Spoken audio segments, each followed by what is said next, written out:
আসসালামু আলাইকুম, পাপিয়া ব্লগস থেকে আবারও চলে আসলাম অনেক দিন পর আপনাদের সাথে একটা বড় ভিডিও শেয়ার করতে।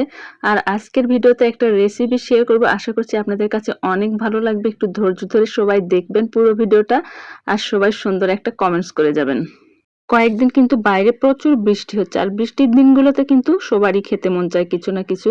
তো আমি বাসায় পাস্তা বানিয়ে নিয়েছিলাম, আর এই পাস্তাগুলো কিন্তু বেশ খেতে মজা হয়েছিল। তো আপনাদের সাথেও শেয়ার করলাম, আর কিভাবে করে নিয়েছি সেটা কিন্তু দেখিয়ে দিলাম। আমি কিন্তু রিলস আকারেও আপনাদের সাথে শেয়ার করেছি।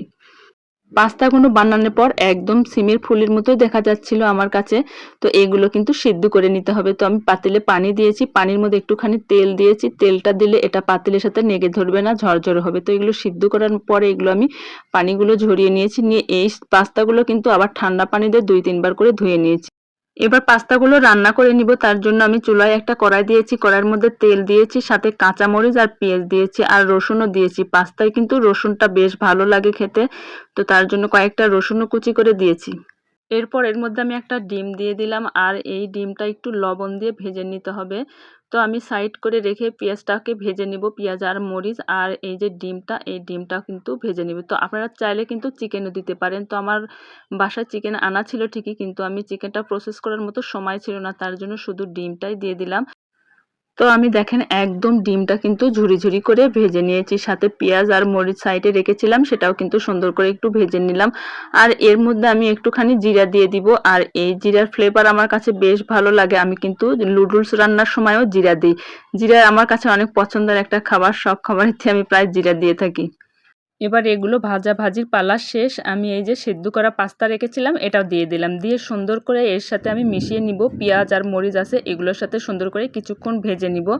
এবার এর মধ্যে সয়া সস দিয়ে নিব, আর পাস্তা নুডলসে কিন্তু সয়া সস দিলে খেতে কিন্তু ভালো লাগে আমার কাছে মনে হয়। তো আমি এর মধ্যে সয়া সসও দিয়ে দিলাম। তো আপনারা চাইলে স্কিপ করতে পারেন, তবে দিলে কিন্তু ভালো লাগে। তারপর এর মধ্যে আমি টমেটো সস দিয়েছিলাম, ফ্রোজেন করা টমেটো সস ছিল সেগুলো এর মধ্যে দিয়ে দিয়েছি। পাস্তা সিদ্ধ করার পর যে পানি ছিল সেই পানিটা কিন্তু আমি ফেলিনি, এই পানিটা আমি রেখে দিয়েছিলাম। পানিটা কিন্তু পাস্তার মধ্যে দিয়ে দিয়েছি, আর এই পানিটা দেওয়ার কারণে কিন্তু দেখেন অনেকটা গ্রেভি দেখা যাচ্ছে পাস্তাতে, আর এই গ্রেভিটা থাকলে কিন্তু খেতে বেশ মজা লাগে।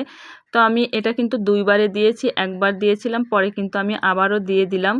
আর এই সেদ্ধ করা পানিটা দেওয়ার কারণে কিন্তু খেতে বেশ মজা হয়েছিল। তো আপনারা চাইলে এইভাবে করে দিতে পারেন। পানি না দিলে কিন্তু এটা একদম ঝরঝরে হবে, এই জন্য পানিটা দিয়েছি দেখেন। আর এইরকম করেই আমি রাখবো। এভাবে করে আমি অনেকক্ষণ এই পাস্তা নেড়েচেড়ে রান্না করে নিয়েছি। এর মধ্যে আমি আবারও একটু টমেটো সস দিয়েছিলাম, আমার কাছে মনে হয়েছিল টমেটো সসটা কম হয়েছে, তার জন্য আমি আবারও কিন্তু দিয়েছি। আর আমার কাছে মনে হয় টমেটো সসটা বেশি দিলে খেতে বেশি মজা হয়, তো আমি তার জন্য কিন্তু আবারও দিয়েছি। তো তারপরে রান্নার শেষে এর মধ্যে আমি একটু শুকনো মরিচের গুঁড়া দিয়েছি, এটা দিলে ফ্লেভারটা অনেক ভালো আসে। তারপরে দেখেন আমি এটা উঠিয়ে নিয়েছি, আর দেখতে কিন্তু অনেক ইয়াম্মি হয়েছে। ধন্যবাদ সবাইকে ভিডিওটা দেখার জন্য।